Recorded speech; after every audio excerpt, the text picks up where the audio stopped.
Television না দেখে, YouTube না দেখে, আপনি বিভিন্ন সময় সময় নষ্ট না করে যারা এখানে আসছেন তারা সিস্টেম সম্পর্কে জানতেছেন না? তাহলে বাংলাদেশে যখন আপনি যাবেন তখন আপনার আর অন্য কোনো বিজনেস করার চিন্তা করার দরকার নেই। তো এত হেডেক নেওয়া দরকারটা কি? তাহলে কি ফ্রিডম হলো নাকি? তাই না? তার মানে ফ্যাক্টরি হচ্ছে, সেখানে লিডাররা হচ্ছে, মনে করেন আপনারা দেখেন যে আপনি যে নলেজ গুলি এখানে অর্জন করছেন, এই যে শিখছেন বুঝছেন, এটা কিন্তু দেশে যাইও কিন্তু আপনি কাজে লাগাইতে পারতেছেন। রাইট কিনা? এটা আপনি কি লস করতেছেন ডিএক্সনে?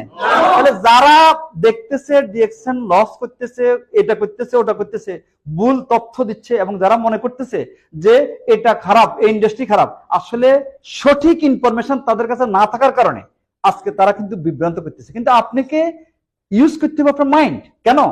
যে ডিএক্সন কিন্তু একটা গ্লোবাল কোম্পানি, তাহলে শুধু বাংলাদেশ তো না, পৃথিবীর এতগুলি দেশের সরকার কেন এটাকে অনুমোদন দিল? তাহলে আমি কি খুবই স্মার্ট? আমি বুঝি না? আমি বুঝি, ওরা সরকারও বুঝে না কোনো কিছু। ব্যাপারটা এরকম না। কারণ আমেরিকা আসেনি ডিএক্সন, অস্ট্রেলিয়াতে আসেনি, কানাডাতে আসেনি, ইউরোপে আসেনি, মিডল ইস্টে আসেনি। তার মানে কি? এটা তো বলছে ডেভেলপমেন্ট কান্ট্রিগুলি, রাইট?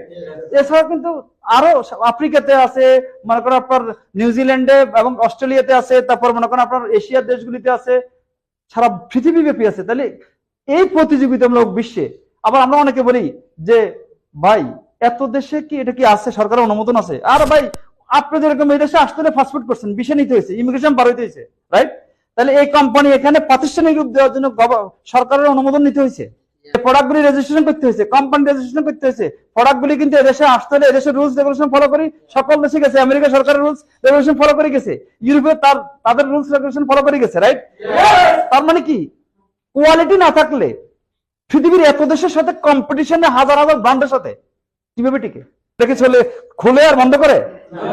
তারা এই যে বিষয়গুলি, এই জিনিসগুলি কিন্তু অনুগ্রহ করে আমাদের যে সকল ভাইয়েরা বন্ধুরা কিন্তু হয়তো বুঝতে পারতেছেন না। আজকে মনে করেন আমরা এখানে কোথায় বসে আছি? বাহারে।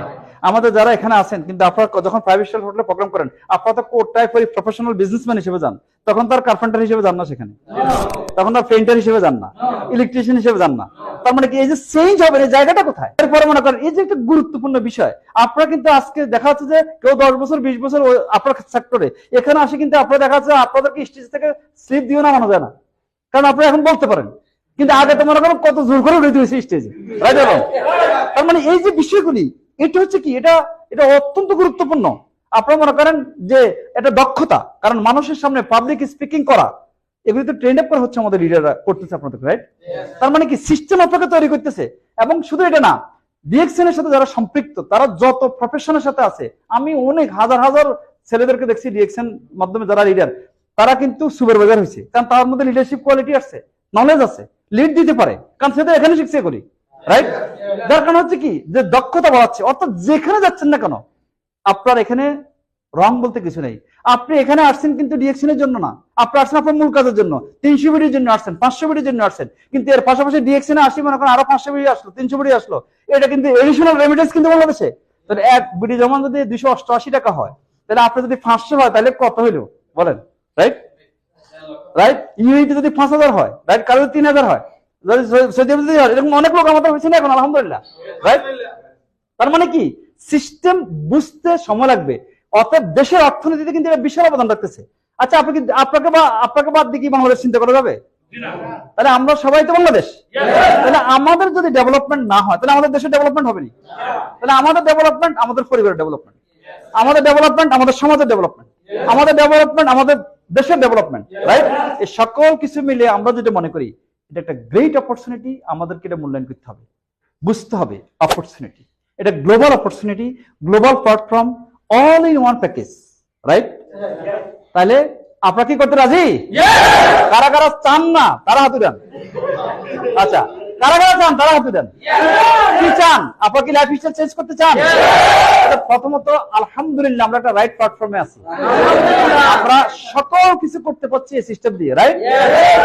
আপনাদের নলেজ আপনারা ফলো করেন আমাদের লিডারদেরকে, সকল লিডাররা যে সকল প্রোগ্রামগুলি রাখতেছে তাদের প্রোগ্রাম অ্যাটেন্ড করেন, জুম মিটিং অ্যাটেন্ড করেন, ইউটিউবের ভিডিওগুলি দেখেন, কারণ আপনার কাছে স্পেশাল কোনো টাইম নেই এগুলি দেখার মতো, মানে মিটিং অ্যাটেন্ড করার মতো।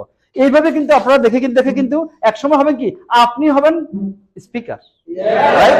আপনি হবেন লিডার, আপনাকে শোনার জন্য পৃথিবী অপেক্ষা করবে। কারা কারা চান ওয়ার্ল্ড ওয়াইড ঘুরতে? মাশাআল্লাহ, আল্লাহ আপনাদেরকে কবুল করুক।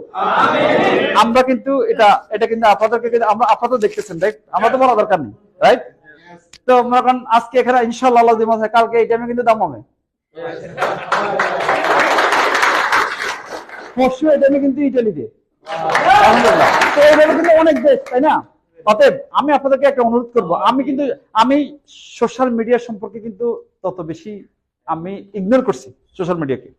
তো আমি মনে করছি এটা একটা গ্রেট অপরচুনিটি নলেজ এবং এক্সপিরিয়েন্স এক্সপ্লোর করার জন্য, মানুষের কাছে পৌঁছে দেওয়ার জন্য।